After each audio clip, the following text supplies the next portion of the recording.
The Jurassic world was a theater of giants, an epoch defined by creatures of impossible scale. Among the ferns and cycads, a silhouette unlike any other moved through the Morrison Formation of ancient North America. It was an animal so strange, so seemingly cobbled together from disparate parts, that it has confounded and captivated us since its discovery. It carried an armored fortress on its back and a medieval weapon on its tail. But the greatest mystery of this iconic herbivore lies in its most famous feature, the great upright plates that gave it its name. For over a century, we thought we had the answer, a simple story of defense. But the fossils tell a different, far more complex tale. Now, let's open the fossil record and resurrect the story of this Jurassic titan. This is the Stegosaurus, a name that translates to roofed lizard, born from the initial misconception that its plates lay flat along its back like shingles. Its profile is instantly recognizable.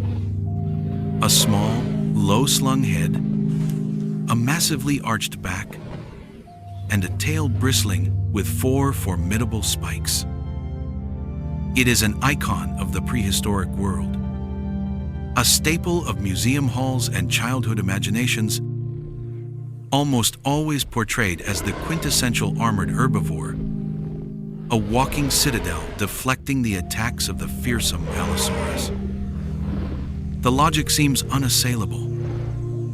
In a world patrolled by enormous predators, what other purpose could such extravagant biological hardware serve than protection?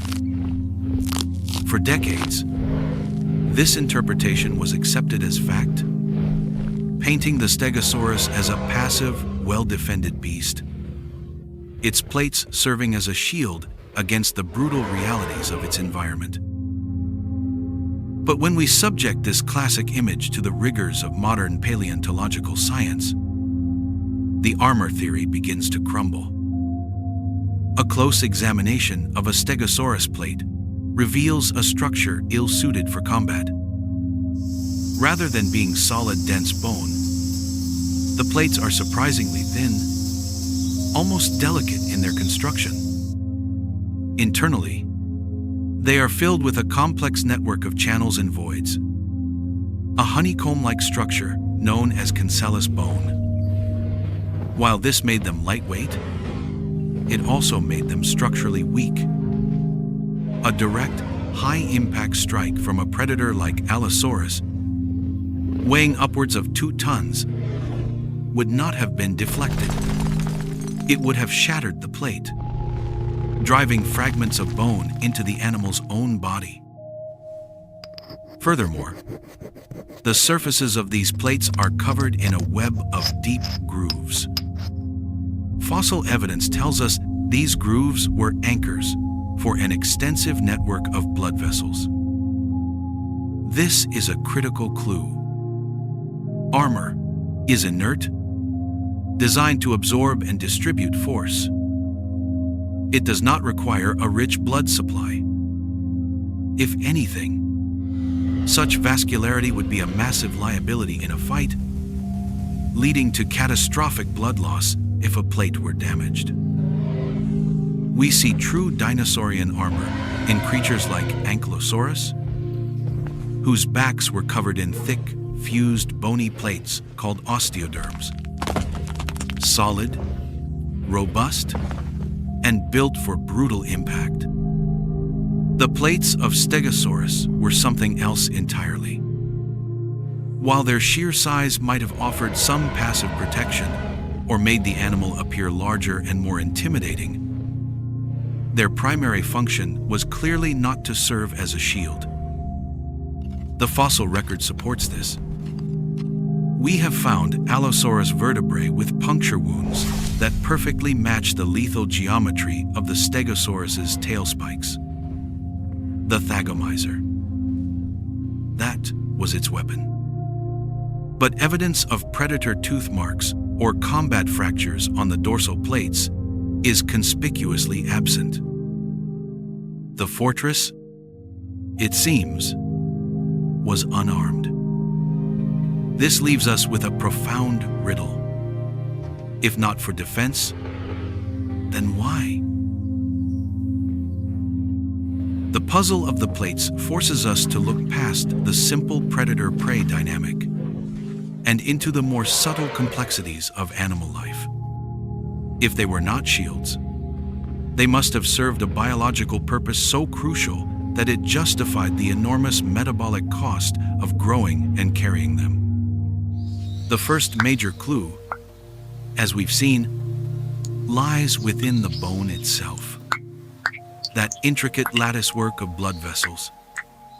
This anatomical feature led paleontologists to a fascinating hypothesis rooted in physics and physiology: thermoregulation.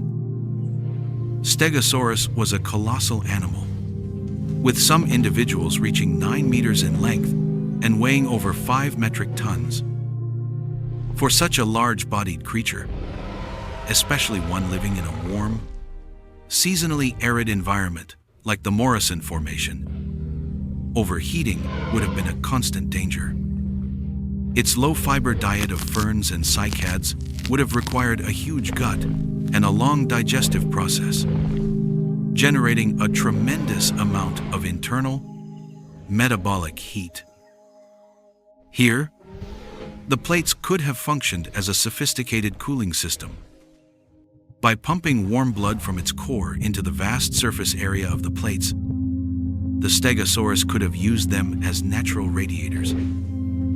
Even a gentle breeze passing over the blood-rich skin covering the plates would be enough to dissipate excess heat, allowing the cooled blood to circulate back into the body, maintaining a stable internal temperature.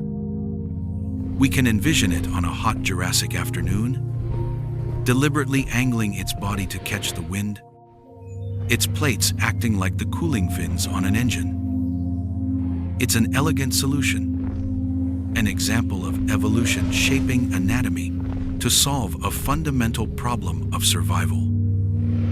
Yet, as compelling as this idea is, it may not be the whole story.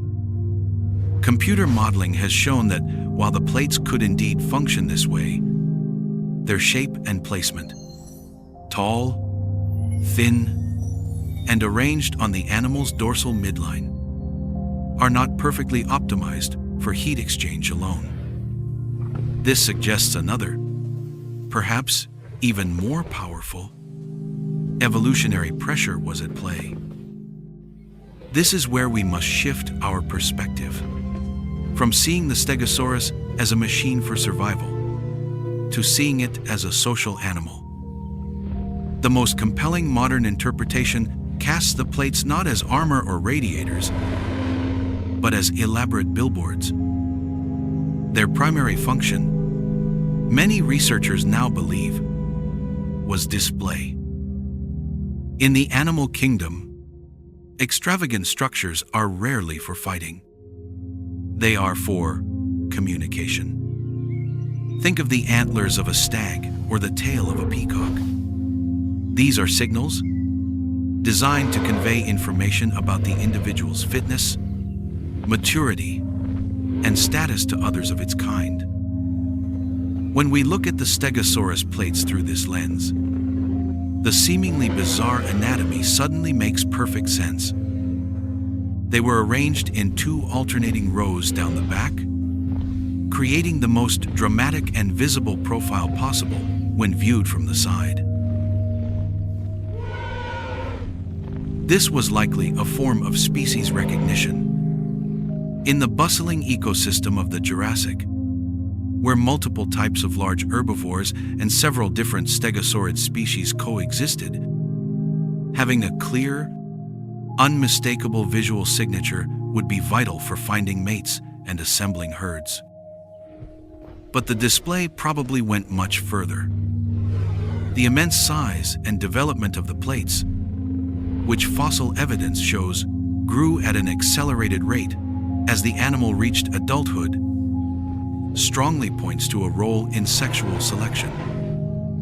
We can imagine a rivalry between two bull Stegosaurus. It would not be a clumsy battle of clashing plates, but a contest of presentation. They would circle one another, flashing their profiles, each male showcasing the height, breadth, and condition of his unique dorsal array.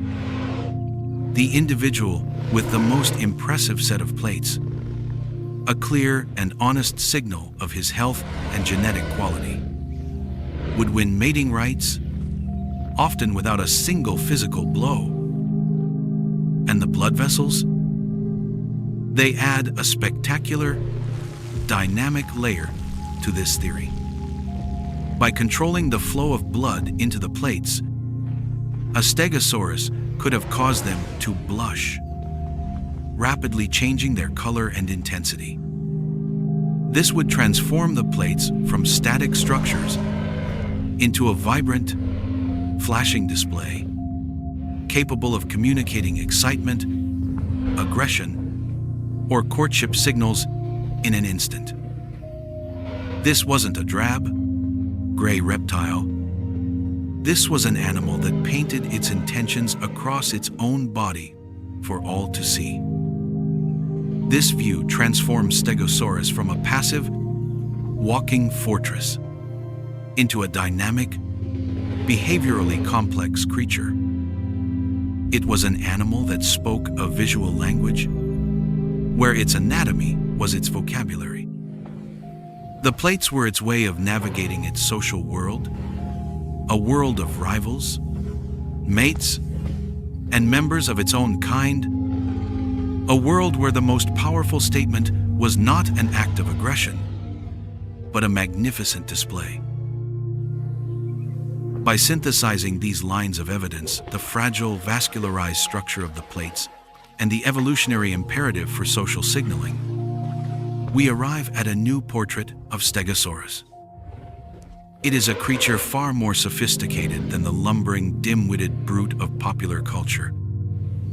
This was not an animal that invested its precious biological resources into a passive, ineffective shield. Instead, it evolved a dual strategy for survival that was both subtle and brutally effective. The myth of the armored tank gives way to the reality of a social strategist.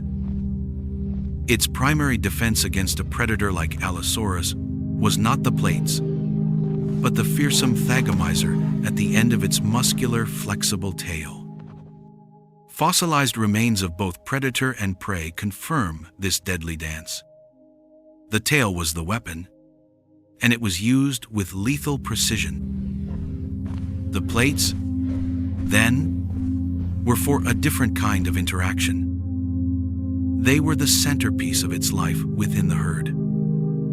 We can now envision these animals moving through the Jurassic landscape, their plates acting as a dynamic visual language. A dominant male, flushing his plates with blood to create a dazzling crimson display, asserts his status without resorting to physical conflict. A female signals her readiness to mate.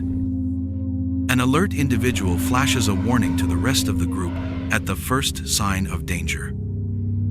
The size, shape, and even color of these structures would have conveyed a wealth of information, turning the herd into a complex social unit bound by a constant stream of visual cues.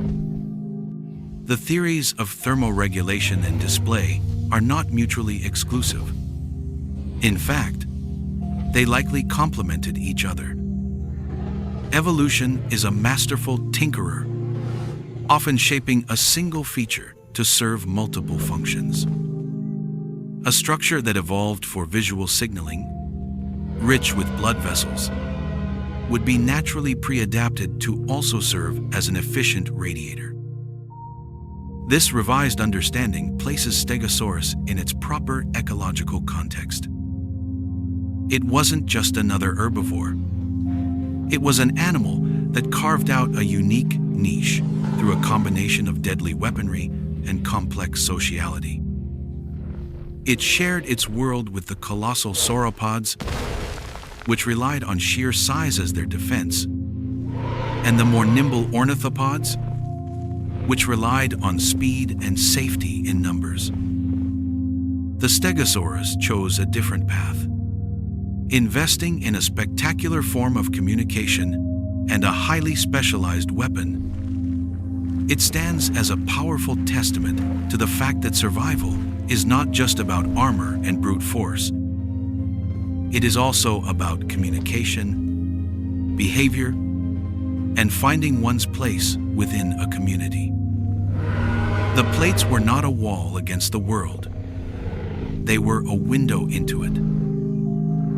The story of Stegosaurus, etched in its very bones, reminds us that the fossil record is more than a catalog of ancient anatomy. It is a library of lost behaviors, a glimpse into the complex social lives of creatures separated from us by an almost unimaginable gulf of time. These magnificent animals were not just monsters. They were protagonists in their own epic narrative of survival.